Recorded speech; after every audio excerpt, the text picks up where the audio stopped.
மூன்றாவது முக்கிய மலக்கு இஸ்ராஃபீல் அலைஹிஸ்ஸலாம்.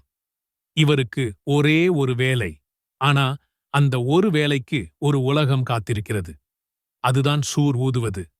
அந்த சூர் ஊதும் நாளில் உலகம் அழியும், பின்னர் மீண்டும் பிறக்கும். இஸ்ராஃபீல் இப்போது சூரை ஹோல்ட் செய்து கொண்டு காத்திருக்கிறார். அல்லாஹ் ஊது என்று சொன்னால் போதும், அந்த ஒரு ஊதலில் எல்லா உயிரும் முடிவுக்கு வரும். நபி ஸல்லல்லாஹு அலைஹி வஸல்லம் சொன்னார்கள், இஸ்ராஃபீலின் சூர் பெரிது, ஒரு பக்கம் கிழக்கு, மறுபக்கம் மேற்கு. அவர் ஊதும்போது அந்த ஒலி உலகை கடந்து அர்ஷை வந்து அடையும். இப்போ அவர் என்ன செய்கிறார்? காத்திருப்பு. ஒரு பிரம்மாண்டமான நிகழ்வுக்காக ஒரு நொடி கூட பிசகாமல் இறைவனின் கட்டளைக்காக காத்திருக்கும் அந்த பொறுமை, அதுதான் அவருடைய ரகசிய பொறுப்பு. நேரம் வரும் வரை ஒரு நொடி கூட முன்னேற முடியாது. இந்த ஒரு பணியின் மூலம் இறைவனின் சக்தியையும் காலத்தின் முடிவையும் அவர் உணர்த்துகிறார்.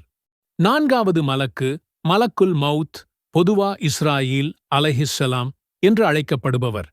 இவருடைய வேலை உயிர் எடுப்பது. ஒவ்வொரு உயிரும் அவரிடம் வரும்.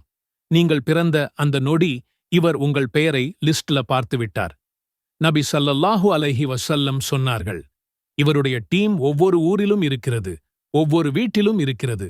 உங்கள் உயிர் போகும் நேரம் வந்தால் அந்த டீம் உடனே வந்துவிடும். ஆனா இவர் கடுமையானவர் என்று நினைத்தால் தப்பு. அவரும் அல்லாஹ்வின் கட்டளைக்கு கட்டுப்பட்டவர். ஒரு நல்லடியானுக்கு உயிர் எடுக்கும்போது அவர் மெதுவாக, மரியாதையாக எடுப்பார். தவறானவருக்கு அது வேறு ஸ்டைல். இஸ்ராயீல் அலைஹிஸ்ஸலாம் அவருடைய டீமுடன் இரவு பகல் பார்க்காமல் வேலை செய்கிறார்.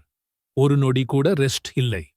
ஒவ்வொரு நாளும், ஒவ்வொரு நொடியும் கோடிக்கணக்கான உயிர்கள் பிறக்கின்றன, கோடிக்கணக்கான உயிர்கள் மறைகின்றன.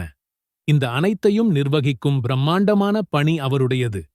மரணம் என்பது ஒரு முடிவு அல்ல, அது ஒரு புதிய தொடக்கம் என்பதை இவர்களின் பணி நமக்கு உணர்த்துகிறது.